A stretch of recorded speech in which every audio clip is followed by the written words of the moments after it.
윤금순 권사입니다. 민수기 20장. 첫째 달에 이스라엘 자손 곧 온 회중이 신광야에 이르러 백성이 가데스에 이르더니 미리암이 거기서 죽음에 거기에 장사되니라. 회중이 물이 없으므로 모세와 아론에게로 모여드니라. 백성이 모세와 다투어 말하여 이르되 우리 형제들이 여호와 앞에서 죽을 때에 우리도 죽었더라면 좋을 뻔하였도다. 너희가 어찌하여 여호와의 회중을 이 광야로 인도하여 우리와 우리 짐승이 다 여기서 죽게 하느냐. 너희가 어찌하여 우리를 애굽에서 나오게 하여 이 나쁜 곳으로 인도하였느냐. 이 곳에는 파종할 곳이 없고 무화과도 없고 포도도 없고 석류도 없고 마실 물도 없도다. 모세와 아론이 회중 앞을 떠나 회막문에 이르러 엎드리매 여호와의 영광이 그들에게 나타나며 여호와께서 모세에게 말씀하여 이르시되 지팡이를 가지고 내 형 아론과 함께 회중을 모으고 그들의 목전에서 너희는 반석에게 명령하여 물을 내라 하라. 내가 그 반석이 물을 내게 하여 회중과 그들의 짐승에게 마시게 할지니라.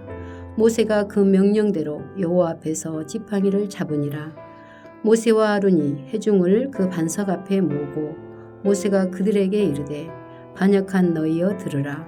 우리가 너희를 위하여 이 반석에서 물을 내라 하고 모세가 그의 손을 들어 그의 지팡이로 반석을 2번 치니 물이 많이 솟아나오므로 회중과 그들의 짐승이 마시니라.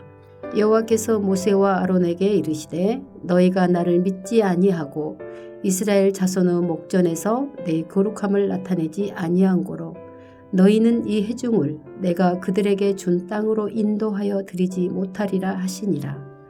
이스라엘 자손이 여호와와 다투었으므로 이를 무리바무리라 하니라. 여호와께서 그들 중에서 그 거룩함을 나타내셨더라. 모세가 가데스에서 에돔 왕에게 사신을 보내며 이르되 당신의 형제 이스라엘 말에 우리가 당한 모든 고난을 당신도 아시거니와 우리 조상들이 애굽으로 내려갔으므로 우리가 애굽에 오래 거주하였더니 애굽인이 우리 조상들과 우리를 학대하였으므로 우리가 여호와께 부르짖었더니 우리 소리를 들으시고 천사를 보내사 우리를 애굽에서 인도하여 내셨나이다. 이제 우리가 당신의 변방 모퉁이 한 성읍 가데스에 있사오니 청하건대 우리에게 당신의 땅을 지나가게 하소서. 우리가 밭으로나 포도원으로 지나가지 아니하고 우물물도 마시지 아니하고 왕의 큰 길로만 지나가고 당신의 지경에서 나가기까지 왼쪽으로나 오른쪽으로나 치우치지 아니하리이다 한다고 하라 하였더니 에돔 왕이 대답하되 너는 우리 가운데로 지나가지 못하리라. 내가 칼을 들고 나아가 너를 대적할까 하노라. 이스라엘 자손이 이르되 우리가 큰 길로만 지나가겠고 우리나 우리 짐승이 당신의 물을 마시면 그 값을 낼 것이라. 우리가 도보로 지나갈 뿐인즉 아무 일도 없으리이다 하나 그는 이르되 너는 지나가지 못하리라 하고 에돔 왕이 많은 백성을 거느리고 나와서 강한 손으로 막으니 에돔 왕이 이같이 이스라엘이 그의 영토로 지나감을 용납하지 아니하므로 이스라엘이 그들에게서 돌이키니라. 이스라엘 자손 곧 온 회중이 가데스를 떠나 호르산에 이르렀더니 여호와께서 에돔 땅 변경 호르산에서 모세와 아론에게 말씀하시니라. 이르시되 아론은 그 조상들에게로 돌아가고 내가 이스라엘 자손에게 준 땅에는 들어가지 못하리니 이는 너희가 무리바물에서 내 말을 거역한 까닭이니라.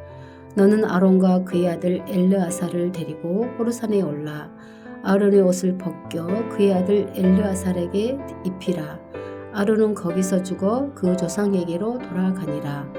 모세가 여호와의 명령을 따라 그들과 함께 회중의 목전에서 호르산에 오르니라. 모세가 아론의 옷을 벗겨 그의 아들 엘르아살에게 입히매 아론이 그 산 꼭대기에서 죽으니라. 모세와 엘르아살이 산에서 내려오니 온 회중 곧 이스라엘 온 족속이 아론이 죽은 것을 보고 그를 위하여 30일 동안 애곡하였더라. 하늘에 계신 우리 아버지여, 이름이 거룩히 여김을 받으시오며 나라가 임하옵시며 뜻이 하늘에서 이룬 것 같이 땅에서도 이루어지이다.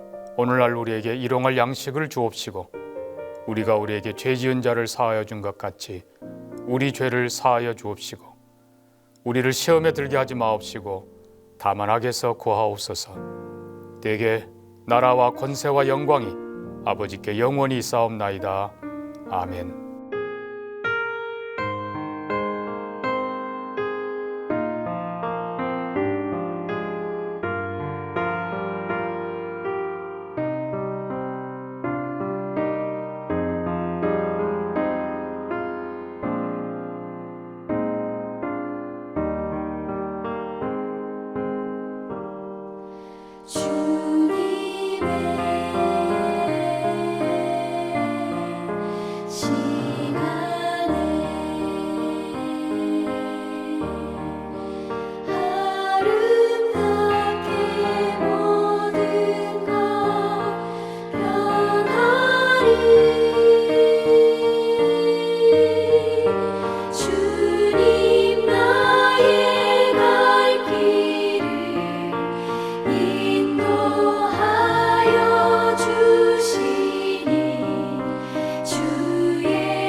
오늘 함께 나눌 하나님 말씀은 스가랴 7장 1절부터 14절까지의 말씀입니다.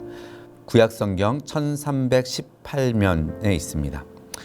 이 말씀 중에서 오늘은 8절부터 13절까지 말씀을 우리 교독해서 읽겠습니다. 여호와의 말씀이 스가랴에게 임하여 이르시되 만군의 여호와가 이같이 말하여 이르시기를 너희는 진실한 재판을 행하며 서로 인애와 긍휼을 베풀며 과부와 고아와 나그네와 궁핍한 자를 압제하지 말며 서로 해하려고 마음에 도모하지 말라 하였으나 그들이 듣기를 싫어하여 등을 돌리며 듣지 아니하려고 귀를 막으며 그 마음을 금강석 같게 하여 율법과 만군의 여호와가 그의 영으로 옛 선지자들을 통하여 전한 말을 듣지 아니하므로 큰 진노가 만군의 여호와께로부터 나왔도다. 내가 불러도 그들이 듣지 아니한 것처럼 그들이 불러도 내가 듣지 아니하리라. 만군의 여호와가 말하였느니라. 아멘. 어제 우리는 스가랴서 6장 말씀을 통하여서 하나님 나라에 대해 살펴보았습니다. 하나님 나라는 보이지 않습니다. 하지만 분명 자라가고 있습니다. 그렇기 때문에 그 하나님 나라를 기다리는 성도는 소극적인 태도로 시간을 보내지 않습니다.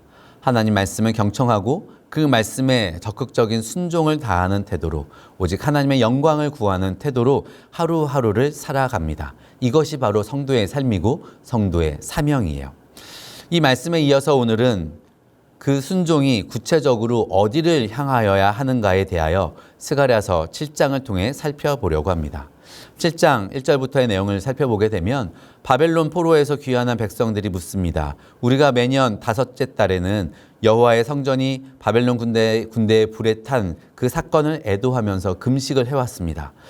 그렇다면 이번에도 금식을 해야 할까요? 그런데 하나님께서는 이 질문의 논점을 전혀 의외의 주제로 바꾸어 놓으셔요. 금식을 하느냐 마느냐 이것보다 더 중요한 주제가 있는데 그것은 바로 그들의 마음과 그들의 그 금식을 하는 목적이라는 사실입니다. 5절 말씀 보시면은요. 이 사람들은 예루살렘에 함락된 이후로 70년 동안 5월과 7월에 금식하면서 애통해 왔습니다. 그들의 금식과 간절한 그 소원을 하나님께서도 아십니다. 그 열정을 모르시는 것 아닙니다. 그런데 문제가 하나 있는데 그 금식이, 그 열정이 하나님, 나를 위하여, 하나님을 위하여 한 것이냐 2번이나 연거푸 묻는 것이죠. 이것이 무슨 의미인지 아시겠죠? 그렇지 않다라는 것입니다. 그 금식이 그들 자신을 위하여 한 것이지, 그 애통함에는 하나님을 위한 것, 하나님을 기쁘시게 할 만한 금식이 하나도 없었다라는 이야기예요. 이스라엘 백성은 70년 동안 나라 잃은 아픔을 기억하며 정기적으로 금식했습니다. 그 금식의 본래 의도는 무엇이었을까요? 마음을 가난하게 하고 죄를 뉘우치면서 겸손을 표현하는 행위였을 것입니다. 하나님, 우리를 좀 불쌍히 여겨주십시오. 그러나 시간이 흐르면서요, 이 모든 것들이 습관이 되어집니다. 형식이 되어져요. 자기 의를 쌓기 위한 수단으로 전락해져 버립니다. 그래서 하나님께서 물으시는 거예요. 너희가 먹고 마실 때 그것이 나를 위한 것이었느냐? 다시 말하면 그들의 신앙행위는 하나님의 뜻과는 무관한 자기 위안과 욕망 충족에 그치는 행위였다는 이야기입니다. 이 질문은 오늘날 우리에게도 중요한 주제가 됩니다. 이 땅에 많은 예배와 기도, 금식과 섬김이 드려지고 있어요. 그러면서 우리는 이 모든 것을 하나님께서 받으셨을 것이다 기대합니다. 그런데 그것이 정말 하나님을 위한 예배일까요? 혹시라도 그 금식이 자기 자신의 유익과 만족을 위한 것이라면 이것은 정말 큰 문제입니다. 말라기 1장 10절에서 하나님 말씀하셨어요. 너희가 내 제단 위에 헛되이 불사르지 못하게 하기 위하여 너희 중에 성전문을 닫을 자가 있었으면 좋겠도다. 사랑하는 여러분, 오늘 말씀을 통하여 우리의 기도 그리고 우리의 예배가 더 거룩해지기를 소원합니다. 참된 예배, 주님이 기뻐하시는 참된 순종으로 하나님께서 주시는 하나님의 나라의 평안을 받아 누리는 우리 모두가 되기를 축복합니다. 그렇다면 먼저 하나님께서 기뻐 받으시는 기도, 하나님께서 인정하시는 참된 순종이란 무엇일까요? 9절과 10절에 그 답이 나오는데요. 너희는 진실한 재판을 행하며 서로 인애와 긍휼을 베풀며 과부와 고아와 나그네와 궁핍한 자를 압제하지 말며 서로 해하려고 마음에 도모하지 말라. 하나님께서 이스라엘에게 원하셨던 것은 금식이 아니라는 것이죠. 과부, 고아, 나그네, 궁핍한 자는 그때뿐만 아니라 지금도 가장 보호받지 못하고 소외된 존재들입니다.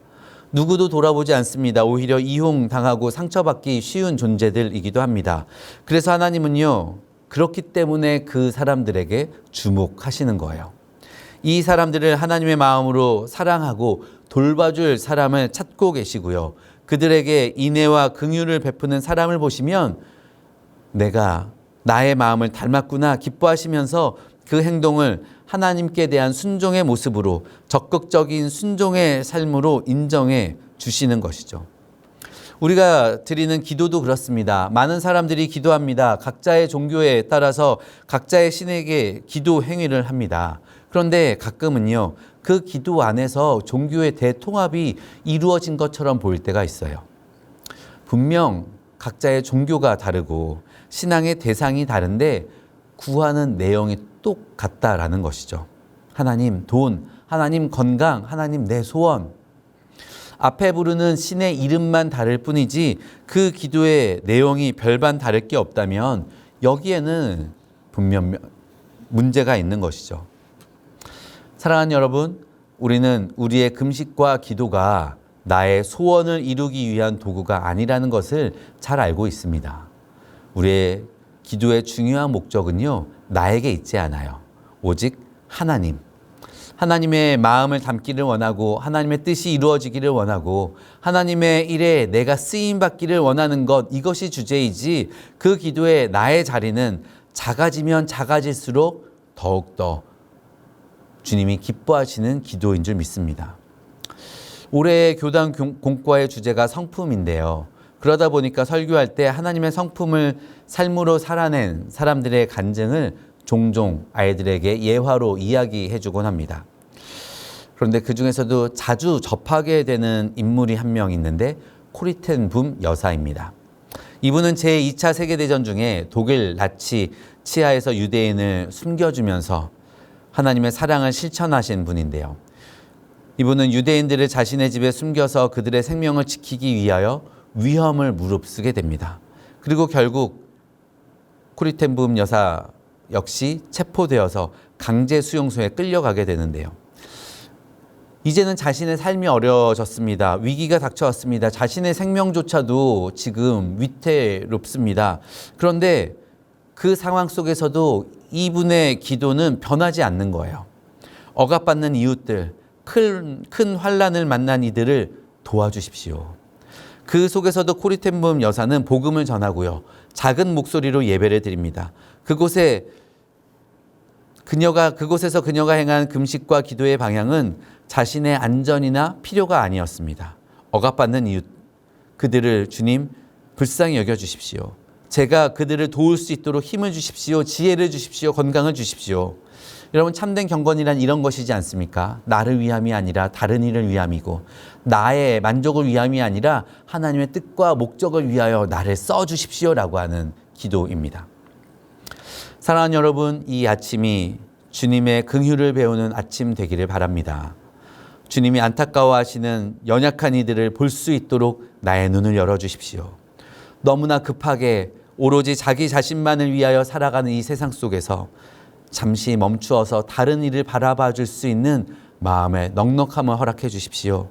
그를 도와줄 수 있는 지혜, 때로는 어려움과 실망이 나를 공격해 온다 할지라도 흔들리지 않는 담대함을 허락해 주십시오. 그리고 황폐한 세상 속에서 하나님을 알지 못하기에 더 힘겨워하는, 그리고 의미 없는 싸움을 오늘도 되풀이하고 있는 분들, 믿지 않는 영혼들을 위해 금식하고 이 땅에 하나님 나라가 임하도록 간절히 기도하는 저와 여러분이 될 수 있기를 바랍니다. 둘째로요, 이러한 기도를 거부하면 어떠한 일이 벌어질까요? 다른 이를 위한 기도, 어려움 당한 이들을 위한 기도는 뭔가 신앙이 성숙한 이들의 기도일 것 같고요. 당장의 어려움이 없는 여유 있는 사람들의 기도로 오해받을 때가 있습니다. 그렇기 때문에 그러한 기도는 나에게 중요하지 않다, 내 때가 아니다 라고 생각하는 것이죠. 그러나 어려운 이웃들, 그리고 세상 속에 진리가 이루어지기를 바라는 기도는 당장 우리 자신에게도 매우 중요한 주제입니다. 왜냐하면 그 이유를 13절에서 이렇게 말씀하고 있어요. 내가 불러도 그들이 듣지 아니한 것처럼 그들이 불러도 내가 듣지 아니하리라. 이스라엘 역사 속에서 가난한 자와 부한 자는 언제나 있어 왔습니다. 그리고 하나님은 계속해서 선지자들을 보내시면서요, 이웃을 돌보라는 말씀을 전하셔요. 그것이 너희의 삶과도 직결된 문제이다. 무관심하지 말고 하나님께 예배, 금식, 기도했으니 괜찮다, 합리화하지 말라는 것이죠. 그러나 이스라엘 백성들은 고집을 피우며 등을 돌렸습니다. 그러면서 계속해서 하나님, 저요, 제 문제요, 제 앞길이요, 자기 자신만을 위하여 살았던 것이 이스라엘의 역사였어요. 그래서 그 결과가 어떻게 되죠? 그 불순종은 하나님의 침묵을 불러오게 되고요. 마침내 예루살렘은 폐허가 되고 백성들은 포로가 되어 끌려가게 됩니다. 신앙이 자기 중심적으로 흐를 때 그 신앙은 경건의 능력을 잃게 됩니다. 멸망 직전의 예루살렘 상황을 보면은요, 하나님을 향한 외적인 제사와 예배는 풍성했습니다. 이렇게 풍성한 것을 보니 우리나라는 안전하다, 내 삶은 괜찮다, 이렇게 어리석은 착각에 빠져 있었던 그들에게 순식간에 멸망이 찾아오게 됩니다.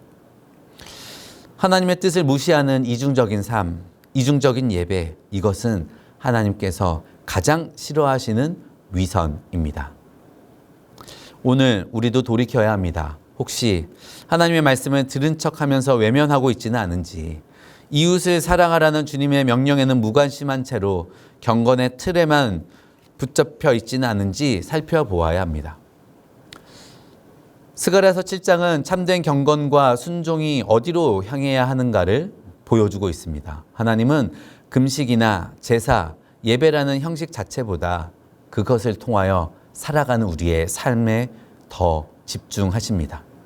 그 삶을 통하여 우리가 이 세상 속에서 하나님의 뜻을 드러내고 하나님의 영광을 드러내고 하나님의 그 말씀을 살아내는 것, 그것에 하나님은 더 집중하시고 그것이 참된 예배라고 말씀하십니다. 우리 모두가 자기 자신을 위한 금식, 자기중심적인 신앙생활의 늪에 빠지지 않기를 소원합니다. 주님의 말씀대로 이웃을 위한 금식과 기도, 억눌린 자를 위한 중보, 소외된 자를 향한 긍휼의 실천이 우리의 기도와 예배의 중심이 되기를 바랍니다. 그래서 하나님께서 기뻐하시는 예배, 주님이 크게 사용하시는 우리 교회, 우리 모든 성도님들의 삶이 되기를 주님의 이름으로 축복합니다. 하나님 아버지, 우리의 예배와 금식이 껍데기뿐인 형식에 머물지 않게 하여 주옵소서. 긍휼을 원하고 제사를 원하지 아니하노라 하신 주님, 이 말씀의 뜻을 배우기를 원합니다. 이 아침 주님이 안타까워하시는 연약한 이들을 볼 수 있도록 우리의 눈을 열어 주옵소서. 하나님, 우리 곁에 주님을 알지 못하고 복음을 알지 못하여 그 삶이 더욱더 힘겨운 많은 이웃들이 있습니다. 하나님, 그들을 기억하여 주시고 불쌍히 여겨 주옵시고 주님, 우리의 삶이 그들에게 예수 그리스도를 증거하는 하나님의 영광을 드러내는 도구 되게 하여 주시어서 하나님, 그들이 주께로 돌아오게 하는 일에 우리가 쓰임받게 하여 주옵시고 하나님, 우리의 기도가 하나님의 나라를 위한 기도, 하나님의 뜻을 이루기 위한 기도, 그리고 나의 만족이 아닌 하나님의 영광을 위하여 내가 쓰임받기를 원합니다 라고 하는 기도로 변화되게 하여 주옵시고 이를 위하여 우리에게 지혜와 능력을 더하여 주시며 우리의 모든 연약한 것들을 주님 강건케 하여 주시옵소서. 이 아침 기도하고 돌아가는 모든 분들 기억하여 주옵시고 그 기도의 자리에 주님께서 찾아와 주시고 주님 응답하여 주옵소서. 주의 능력으로 주님 물붓듯이 부어 주옵소서. 은혜를 간구하며 예수님 이름으로 기도합니다. 아멘.